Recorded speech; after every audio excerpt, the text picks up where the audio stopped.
So what is love? I've been pondering on that for a while, and I think biblically, if you look at love from a biblical standpoint, love is patient, kind, and enduring and all that. If you've read 1 Corinthians 13, I think, you see the definition of what love is. But in the practical sense, what is love? And for me, I think the way I would define love is a selflessness, a empathetic, a way to see the needs of others above yours. And I'm not just talking romantic love, I'm talking about love generally for humanity. Love for your neighbor, love for your friends, love for your family. Love is sacrificial to an extent, but not self-sacrificing. There's a difference. You want the best for the other person. You want to give of yourself the best that there is so that the other person can have a good life, can have a good destiny, can have a good whatever it is that they want. But it doesn't deny the fact that you as an individual are also human and in need of care, support, and boundaries. So it's like I want you to survive, but I would not kill myself to make sure you survive. I would do everything within my power that does not require me unaliving myself, destroying myself, just so that you would survive. And I think that that's the boundary that a lot of people fail to see. That yes, they love people, they love their neighbors, they love their husbands, they love their spouses. But in that love, there is a bit of toxicity and feeling of invincibility, for a lack of a better way of expressing it, in that they feel like they are gods, so they would sacrifice themselves, give their son, kill themselves just so that the other person would live. But you also are deserving of love. And I look at it this way, that love is a two-way street. Yes, there are certain situations and circumstances that you give love not to receive. For example, you help someone who needs help, you feed a family, you do those kinds of things. You are not doing it because you want to get something back. But in the relationship between individuals, there should be some sort of reciprocity. I always miss that word. That comes with that relationship. It comes with that interaction. What also am I getting? Because as you pour out, you also need to be filled up. As you give of yourself, you also need to be given unto. So the question now is, if you are in a love relationship and you are pouring yourself out, are you being poured into? And if it's a relationship that is not like a love relationship, but you are giving of yourself to others in volunteer work, in self-service, who else is pouring back into you so that you do not run dry? Because we are all vessels and we get filled up at different times and different seasons through the people we interact with and the interactions we have. So as we are in the season of love and everyone is saying love thy neighbor, love your spouse, give a gift, I also urge you to also do an evaluation of who is also pouring into you.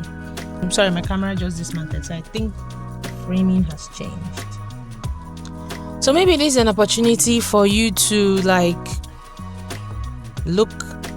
do some soul search and evaluate your friendships, evaluate your relationships, evaluate the people in your circle, and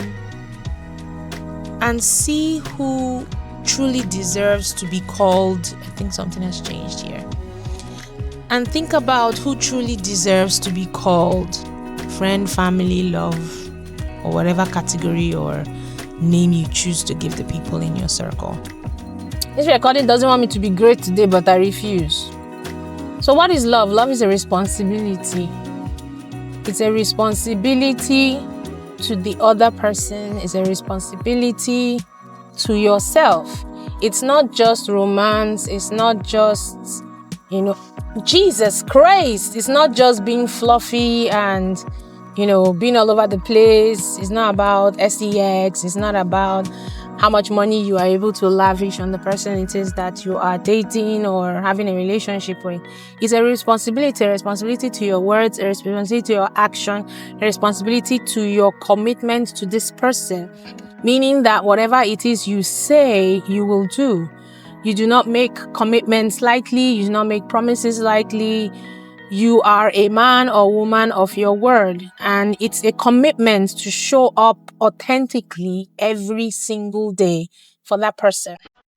It means that you value them, you are willing to sacrifice for them, you are willing to put them first, you are willing to uphold the things that they value, you are willing to cherish what they cherish, love what they love, and be accountable to another human being.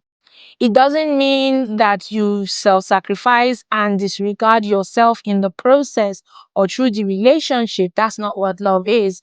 Love is not entirely self-depreciating and self-sacrificing. It is for the greater good of the other person in which you are in a relationship with. And it is for their good that you do the things that you do. So let's reevaluate the definition of love, the way we view love, the way we express love, the way we commit to love. Because love is not just romance this season and going forward. Love is not romance. Love is not flowers, roses, and all the financial benefits that we sacrifice and give to another human being.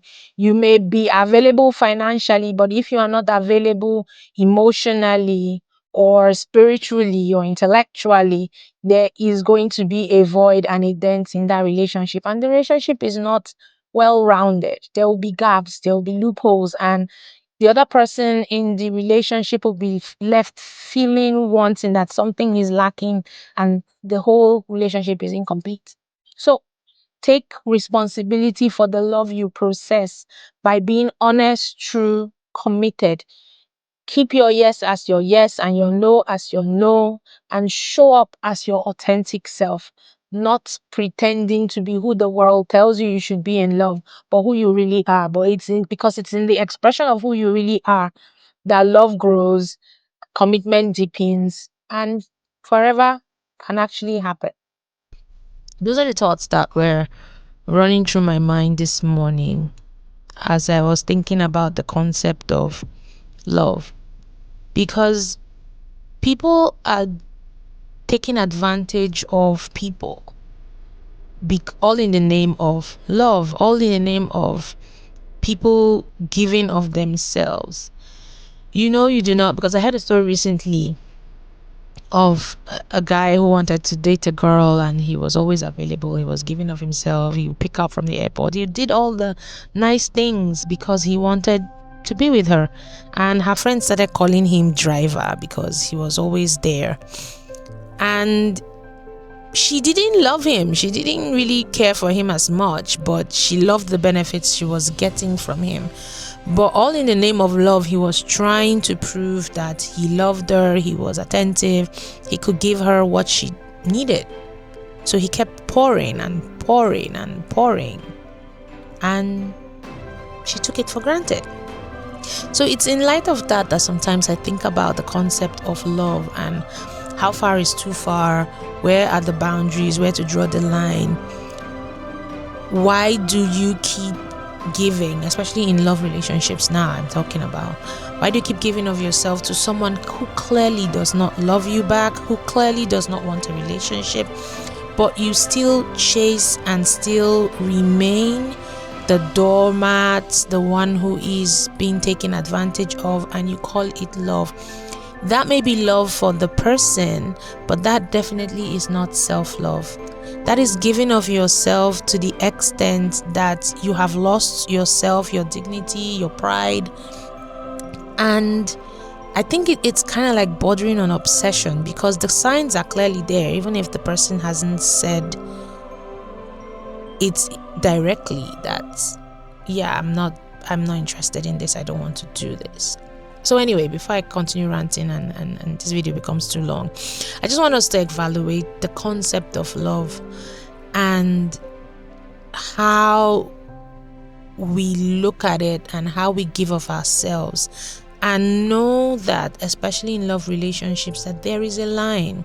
There should be boundaries as to how far I would go, where would be my limits, and to also evaluate who is pouring into you, so that you do not become an empty drum, an empty vessel who is stretched and becomes bitter, because you need love too, even though you're pouring off yourself. So ask yourself this question: who is pouring into you as I am pouring into others?